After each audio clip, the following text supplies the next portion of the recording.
কাতার বিশ্বকাপে দুর্দান্ত ফুটবল খেলে সেমিফাইনালে উঠেছিল মরক্কো। গত বিশ্বকাপে যেখানে থেমেছিল তারা এবার সেখান থেকেই শুরু করেছে। গ্রুপ পর্বের প্রথম ম্যাচে শক্তিশালী ব্রাজিলের বিপক্ষে অসাধারণ ফুটবল খেলেছে মরক্কো, যদিও ম্যাচটি জিততে পারেনি। ১-১ গোলে ড্র করে মাঠ ছাড়ে মরক্কো। আজ ভোর ৪টায় স্কটল্যান্ডের বিপক্ষে দ্বিতীয় ম্যাচে খেলতে মাঠে নামছে তারা। পরের রাউন্ডে উঠতে হলে জয় ছাড়া কোনো বিকল্প নেই। বিশ্বকাপের সি গ্রুপে নিজেদের প্রথম ম্যাচে হাইতিকে ১-০ গোলে হারিয়ে শুভ সূচনা করেছে স্কটল্যান্ড। দীর্ঘ ২৮ বছর পর বিশ্বকাপের মঞ্চে ফিরে জয় দিয়েই অভিযান শুরু করেছে স্টিভ ক্লার্কের দল।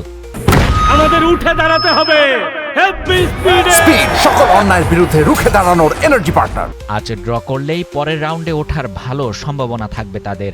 সি গ্রুপে গুরুত্বপূর্ণ ৩ পয়েন্ট নিয়ে পয়েন্ট তালিকার শীর্ষে স্কটল্যান্ড। একই গ্রুপের অন্য ম্যাচে ব্রাজিল ও মরক্কো ১-১ গোলে ড্র করা স্কটিশরা পয়েন্ট তালিকায় এগিয়ে গেছে। আজ থেকে শুরু হওয়া দ্বিতীয় রাউন্ডের ম্যাচগুলোর ফলই নির্ধারণ করবে কোন দুই দল শেষ পর্যন্ত পরবর্তী পর্যায়ে জায়গা করে নিতে পারবে। মরক্কো আজ স্কটল্যান্ডের বিপক্ষে হারলেই স্বপ্ন শেষ। তবে চলতি বিশ্বকাপের অন্যতম শক্তিশালী দল মরক্কো, যে দলের সম্পর্কে ব্রাজিলের কোচ কার্লো আনচেলোত্তি বলেন, মরক্কো খুবই সুসংগঠিত একটা দল, সব বিভাগেই মানসম্পন্ন খেলোয়াড় আছে তাদের। শাহরিয়ার শাফাত, বাংলা নিউজ 24।